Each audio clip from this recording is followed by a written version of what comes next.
नमस्कार, आप देख रहे हैं लाइव इंडिया हर पल। मैं हूं आपके साथ रेखा मिश्रा। 2024 में देश भर में लोकसभा चुनाव होने वाले हैं। ऐसे में अगर हम झारखंड की बात करें तो झारखंड में लोकसभा की 14 सीटें हैं। 14 में 2 सीटें जो हैं वो एक सीट जेएमएम के पास है, जबकि दूसरी सीट जो है वो कांग्रेस के पास है। लेकिन बीजेपी का इस बार दावा है कि वह 14 की 14 लोकसभा सीटों पर जीत हासिल करेगी। लेकिन क्या जीत हासिल करने के लिए नेताओं के पाला बदलने का सिलसिला भी देखने को मिलेगा? ये हम इसलिए कह रहे हैं चूंकि गीता कोड़ा और साथ ही अगर हम धनबाद माफ करिएगा हजारीबाग सांसद जसवंत सिन्हा की बात करें तो उनके भी पाला बदलने की खबरें जो है वो सामने आ रही है। हालांकि इन खबरों में कितनी सच्चाई है यही जानने के लिए बताने के लिए हमारी सहयोगी पूजा यहाँ मौजूद है, जिनसे हम चर्चा करेंगे। पूजा, सबसे पहले हम गीता कोड़ा की बात करेंगे क्योंकि गीता कोड़ा को लेकर यही खबरें सामने आ रही है कि वो जो है वो बीजेपी में शामिल हो सकती है।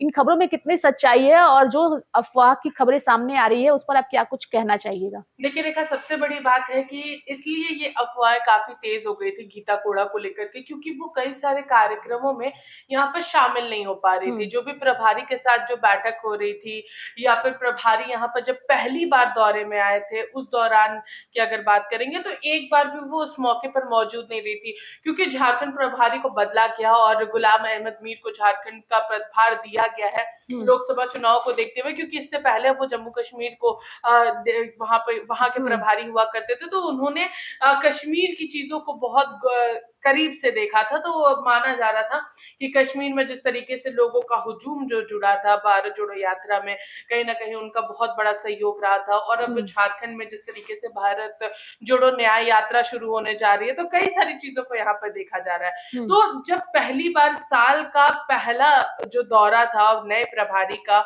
और पहली बार वो झारखंड आ रहे थे, और इतनी बार उन्होंने, जैसा उन्होंने कहा भी था कि मैं सभी शहर किसी ना किसी पद को लेकर के या किसी भी तरीके से जरूर विजिट किया हूं, लेकिन झारखंड कभी विजिट नहीं किया था। तो ये पहला मौका था और सभी मैक्सिमम अगर विधायकों की बात करेंगे तो सभी लोग मौजूद थे।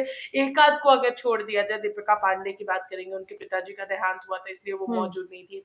पूर्णिमा Neeraj Singh out of India गई हुई थी इसलिए वो मौजूद नहीं थी। तो इन तमाम लोगों के बारे में जानकारी मौजूद थी, लेकिन ये अफवाहें काफी तेज थी कि गीता कोड़ा कहीं ना कहीं भारतीय जनता पार्टी में शामिल हो सकती हैं लोकसभा चुनाव से पहले।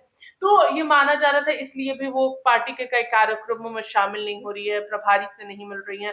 तो ये चीजें सामने आ रही थी। पूजा, लेकिन चूंकि बीजेपी ये भी दावा कर रही है कि इस बार का जो लोकसभा चुनाव होगा उसमें 14 सीटों पर वो फतह हासिल करेगी, तो क्या वो फतह हासिल करने का यही एक तरीका है कि जो दूसरे दलों के सांसद हैं उन्हें पार्टी में मर्ज किया जाए और उसके बाद उस सीट पर जीत हासिल किया जाए? देखिए, हॉर्स ट्रेडिंग का मामला तो खैर हम लोगों को देखने को मिलता ही है। जब चुनाव आते हैं तो लोग इधर उधर जाते ही हैं, वो देखने को जरूर मिलता है। लेकिन 14 सीटों की बात करेंगे तो जिसमें से 12 सीटें जो है वो भारतीय जनता पार्टी के पास मौजूद है।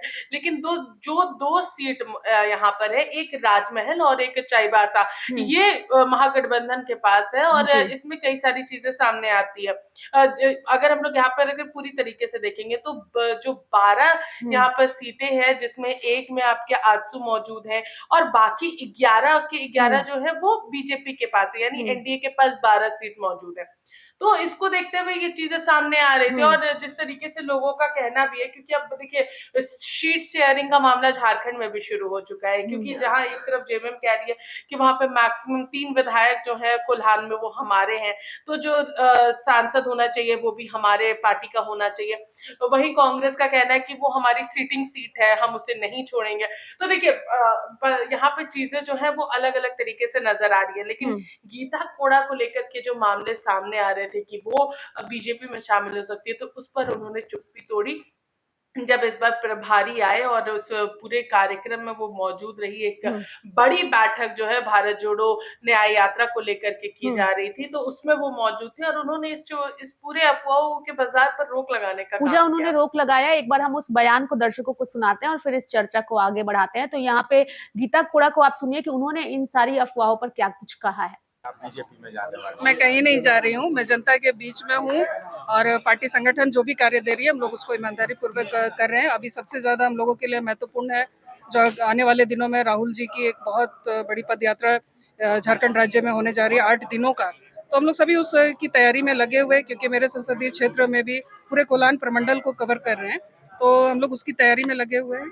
संगठन के कामों से लगातार आप जेएमएम भी दावेदारी कर रहे उपस्थित नहीं थे, जिसको लेकर कयास लगाए जा रहे थे, पार्टी से नाराज चल रही, इस तरह के कई। पार्टी से मैं कभी नाराज नहीं थी, पार्टी ने बहुत मान सम्मान दिया है, मैं पार्टी से कभी नाराज नहीं थी। अब व्यक्तिगत कारणों से मैं उपस्थित नहीं हो पा रही थी, जिसकी जानकारी हमने अपने नेताओं को पहले ही दी थी। जो अफवाहें चल रही उस पर, उसको अफवाह लेकर पर क्या बात कर रहे हैं? गीता जी, जेएमएम के नेता या जेएमएम की दावेदारी देखिए, कोई संशय बरकरार नहीं है, मगर गठबंधन है। आप सभी जानते हैं कि नेशनल लेवल पर इंडिया गठबंधन है, तो उसके तहत ही झारखंड मुक्ति मोर्चा भी आती है।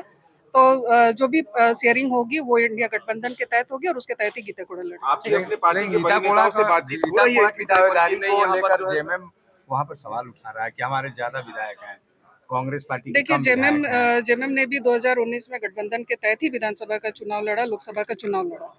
तो ये गठबंधन जब भी होगा, ये गठबंधन के तहत ही होगा। मैंने कहा कि इंडिया गठबंधन है, उसके तहत ही सारी चीजें तय होंगी। तो गीता कोड़ा अकेले तय नहीं करेगी, नहीं झारखंड मुक्ति मोर्चा के झारखंड मुक्ति ज्यादा है होने से भी। लेकिन लोकसभा जो है वो गठबंधन के तहत कांग्रेस को मिली थी और गठबंधन के तहत ही जेएमएम को भी वो सीटें विधानसभा की मिली थी। तो इसलिए जो भी तय होगा वो गठबंधन में। तो ये माना जाए कि हाथ के साथ गीता बरकरार है? बिल्कुल है, बिल्कुल हम लोग पार्टी के साथ है भाई। चलिए। विशाल, तो आपने यहाँ गीता कोड़ा को सुना, जिन्होंने साफ तौर पर यही कहा है कि वो आने वाले दिनों में कांग्रेस पार्टी के साथ कभी नहीं छोड़ेंगे, क्योंकि कांग्रेस पार्टी ने उन्हें काफी सहयोग किया है, हर एक तरीके से सहयोग किया है। पार्टी का जो भी निर्णय होगा वो उस निर्णय को मानेंगी। लेकिन पूजा, उन्होंने एक चीज का जिक्र किया है कि पार्टी का जो भी निर्णय होगा वो उसे मानेंगी। कहीं ना कहीं उन्हें भी ये अंदाजा है कि पार्टी इस बार उनका टिकट जो है वो काट सकती है। तो भले ही वो कहें कि वो पार्टी या पाला नहीं बदलेंगी, लेकिन अगर इस तरीके की खबरें सामने आती हैं तो पाला बदलने का सिलसिला भी शुरू हो जाता है। देखिए इससे ये अनुमान लगाना कहीं ना कहीं गलत हो जाएगा, क्योंकि देखिए रेखा, जिस तरीके से चीजें सामने आ रही हैं कि वो पाला बदल सकती है, लेकिन उन्होंने साफ तौर पर डिनाई किया है। लेकिन कांग्रेस पार्टी के अंदर ये भी है कि वो गीता कोड़ा को एक बार फिर से मौका देना चाहती है, क्योंकि गीता कोड़ा जो है वो उस क्षेत्र के लिए लगातार काम कर रही है और वो ज्यादा से ज्यादा समय जो है वो अपने क्षेत्र को देती है। जरूर वो कई सारे बैठकों में मौजूद नहीं रहती है, उसके पीछे रीजंस भी रहते हैं कि क्योंकि कई कार्यक्रमों को वहां पर वो अपील करती रहती है, कहीं ना कहीं उसमें व्यस्त रहती है, इसलिए भी पार्टी के बीच में ये चीजें हम लोगों को देखने को मिलती है। और जब एक अहम बैठक बुलाई जाती है तो उस कार्यक्रम में वो पहुंच जाती है। और जिस तरीके से उन्होंने कहा कि पिछली बार मैं इस कार्यक्रम में इसलिए मौजूद नहीं थी क्योंकि उनके कुछ पर्सनल रीजंस थे, कुछ पर्सनल काम की वजह से वो फंस गई थी, इसलिए वो नहीं पहुंच पाई थी। लेकिन अब वो यहाँ पर हैं और उनका साफ तौर पर कहना है कि हम लोकसभा चुनाव में अगर पार्टी मुझे टिकट देगी तो मैं उस पूरे पदभार को एक बार फिर से निभाने का प्रयास करूंगी और ज्यादा बेहतर तरीके से सामने आऊंगी, क्योंकि चाईबासा एक बहुत जरूरी सीट है रेखा, क्योंकि ये कोल्हान और इसको लेकर के, संथाल को लेकर के जंग से छिड़ी रहती है। और अगर इस जंग की बात करेंगे तो बीजेपी कहीं ना कहीं अब कोल्हान को अपने तरफ आकर्षित कैसे करेगी, इस पर निगाहें टिकी रहती है। इस पर निगाहें टिकी और इसकी मुहिम भी पार्टी की ओर से शुरू हो गई है। तभी तो बाबूलाल मरांडी को प्रदेश अध्यक्ष का चेहरे के तौर पर उन्हें सामने लाया गया और आदिवासियों को एकजुट करने की कवायद शुरू की गई पूजा। लेकिन एक खबर अगर हम हजारीबाग की बात करें तो जयंत सिन्हा को के भी सामने आ रही है। जब 2014 में नरेंद्र मोदी की सरकार केंद्र में बनी थी, उस दौरान जयंत सिन्हा को एक महत्वपूर्ण जिम्मेदारी मिली थी। हालांकि 2019 में जब दोबारा से नरेंद्र मोदी आए तो उन्हें सांसद तो वो चुनकर आए, लेकिन उन्हें केंद्र में जो है वो महत्वपूर्ण जिम्मेदारी नहीं मिली और यही कहा गया कि उनके पिता यशवंत सिन्हा की बयानबाजी की वजह से ऐसा उनके साथ किया गया है। अब जो जानकारी आ रही है यही कहा जा रहा है कि वो पाला बदल सकते हैं। इसमें कितनी सच्चाई है? देखिए ये सारी चीजें जो है वो अब सामने आने लगी है, क्योंकि अगर जयंत सिन्हा की अगर हम बात करेंगे तो वो हजारीबाग के लिए कई सारी चीजें करते हुए नजर आते हैं और काफी मतलब अगर हम लोग कहेंगे तो वो वरिष्ठ नेताओं में से एक है।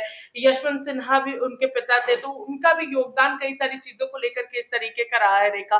तो एक मन मुटाव सा यहाँ पर माना जा रहा था कि वो आ चुका है, कि उन्हें केंद्र में जगह नहीं दी गई और उनसे भी जो बाद में आए हैं उन लोगों को जो जगह दी गई है, इसके वजह से उनमें काफी ज्यादा नाराजगी रही है कि उनके बजाय कई सारे अलग लोगों को यहाँ पर मौका दे दिया गया। तो इसकी वजह से वो काफी कहीं ना कहीं दूरियां जो है वो नजर आती थी। कई कार्यक्रम की बात करेंगे तो वो उसमें मौजूद नहीं रहते हैं, तो इसलिए भी ये अंदेशे जो है वो लगाए जा रहे हैं। अगर ऐसा होता है रेखा तो कांग्रेस के लिए एक मतलब पॉजिटिव साइन होगा कि हाँ हजारीबाग में, क्योंकि यशवंत सिन्हा और उनकी अगर बात करेंगे उनके पिता की, तो ये तमाम लोग जो है वो वहां के लिए लगातार काम बिल्कुल, करते आ रहे यशवंत हैं। सिन्हा और उनके बेटे जयंत सिन्हा।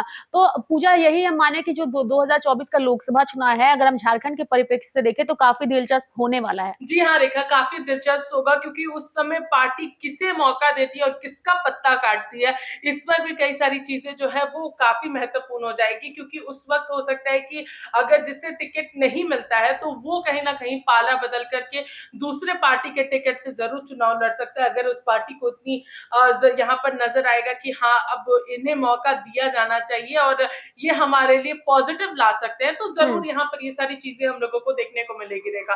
क्योंकि ये सब काफी महत्वपूर्ण हो जाते हैं लोकसभा चुनाव में, और लोकसभा चुनाव काफी जरूरी भी है, क्योंकि झारखंड में कहीं ना कहीं चाहे किसी की भी सरकार बने विधानसभा में, लेकिन लोकसभा चुनाव की अगर बात करेंगे तो बीजेपी को सबसे ज्यादा वोट्स जो है, मैक्सिमम सीट्स जो है वो झारखंड में बीजेपी को मिलती है, तो माना जाता है ये। बिल्कुल, तो अगर हम कहें तो आने वाला जो लोकसभा चुनाव है वो काफी दिलचस्प होने वाला है, और इसका फायदा जो है वो किससे मिलेगा, इन 14 लोकसभा सीटों पर कौन सी पार्टी जीत हासिल करती है, और केंद्र में एक बार फिर क्या मोदी की सरकार बनती है या फिर INDIA की जीत होगी, ये भी दिलचस्प होगा, चूंकि इस पर सबकी नजरें भी टिकी हुई है। हालांकि झारखंड में ये भी खबरें सामने आ रही हैं कि इन 14 लोकसभा सीटों पर बीजेपी की ओर से केंद्रीय मंत्रियों को उतारा जाएगा, यानी कि उतारा जाएगा हर जगह उनका सर्वेक्षण करने के लिए कि आखिर वहां से किसे उम्मीदवार बनाया जाए और पार्टी का किस तरीके का बूथ स्तर पर पार्टी कितनी मजबूत है, इसे जानने के लिए जो केंद्रीय मंत्री हैं वो दौरा करेंगे और लगातार चीजों पर नजर भी बनाए रखेंगे। तो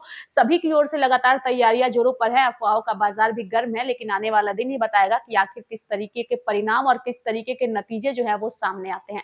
तो हमारे साथ फिलहाल इस खबर में इतना ही। आप देखते रहिए लाइव इंडिया हर पल। नमस्कार।